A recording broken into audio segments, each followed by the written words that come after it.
الحمد للہ وکفا والصلاة والسلام علی من لا نبی بعد اما بعد سیدنا صہیب رومی رضی اللہ تعالی عنہ سے مروی ہے کہ رسول اللہ صلی اللہ علیہ وسلم نے فرمایا ایما رجل تدین دینا وَهُوَ مُجْمِعٌ اللہ يُوَفِّيَهُ إِيَّاهُ لَقِيَ اللَّهَ صَادِقًا۔ جو شخص کسی سے قرض لیتا ہے اور پھر اس کا پختہ ارادہ ہے کہ یہ میں نے واپس نہیں کرنا،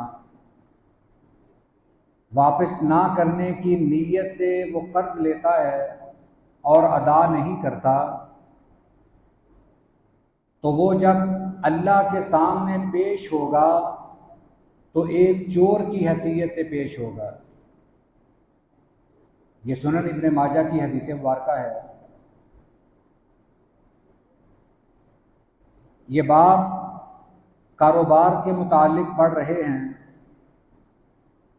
اور ظاہر بات ہے کہ کاروبار میں جو لین دین کے معاملات ہیں ان میں قرض بھی شامل ہے۔ بعض اوقات انسان اپنے کاروبار کو بڑھانے کے لیے قرض بھی لیتا ہے۔ ضرورت کے تحت قرض لینا یہ جائز ہے، اس میں کوئی قباحت نہیں، مگر اس کے کچھ اصول اور قواعد بھی ہیں۔ شریعت نے ہمیں بتایا ہے کہ قرض کیسے لیا جائے، کیسے دیا جائے، اس کے آداب کیا ہیں۔ ہر ایک بات شریعت نے ہمیں سمجھائی ہے۔ نبی کریم صلی اللہ علیہ وسلم نے قرض دینے والے کی بڑی فضیلت بیان فرمائی ہے، اور اسی طرح جو ضرورت کے لیے قرض لیتا ہے اور واپسی کی نیت بھی کرتا ہے، اس کے دل میں ہے کہ یہ قرض میں نے واپس بھی کرنا ہے، اس کے لیے کوشش بھی کرتا ہے،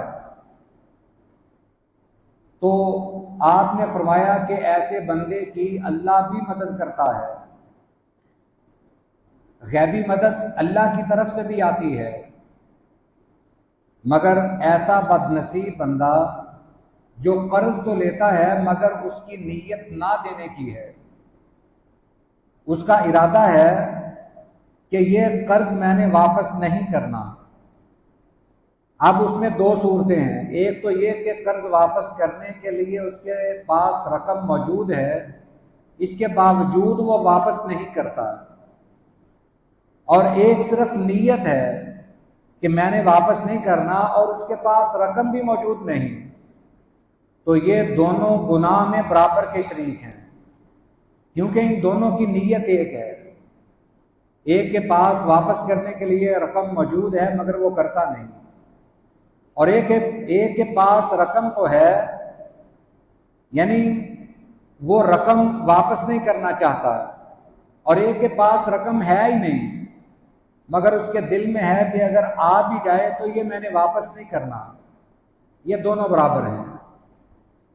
آپ نے فرمایا کہ جب یہ ایسا بندہ جو قرض لے کر واپس کرنے کا ارادہ نہیں رکھتا، کل قیامت والے دن ایک چور کی حیثیت سے اللہ کے سامنے پیش کیا جائے گا۔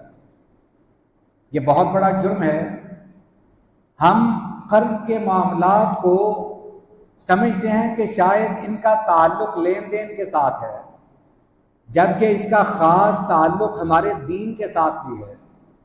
دین نے سمجھایا ہے کہ کیسے لین دین کی ادائیگی کرنی ہے، اور قرض ایک ایسا حساس معاملہ ہے کہ اگر آدمی قرض کی حالت میں فوت ہو جائے تو نبی کریم صلی اللہ علیہ وسلم ایسے بندے کا جنازہ نہیں پڑھاتے تھے جس کے ذمے قرض ہوتا۔ یہ بڑا سنگین مسئلہ ہے۔ ہم صرف یہ نہ سمجھیں کہ مجھے یہ پیسے مل گئے ہیں اب یہ میرے ہیں۔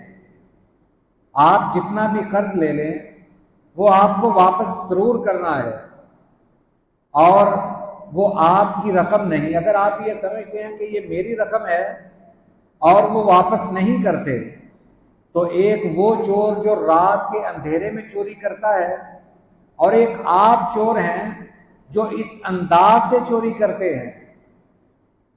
یہ بھی چور اسی طرح کا ہے جو لوگوں کا مال چراتا ہے، اور ایک قرض لے لیتا ہے واپس نہیں کرتا، یہ بھی شریعت کی نظر میں چور ہے. اور اندازہ کریں، آپ نے فرمایا کہ یہ کل قیامت والے دن جب اللہ کے سامنے پیش کیا جائے گا، ایک چور کی حیثیت سے پیش کیا جائے گا.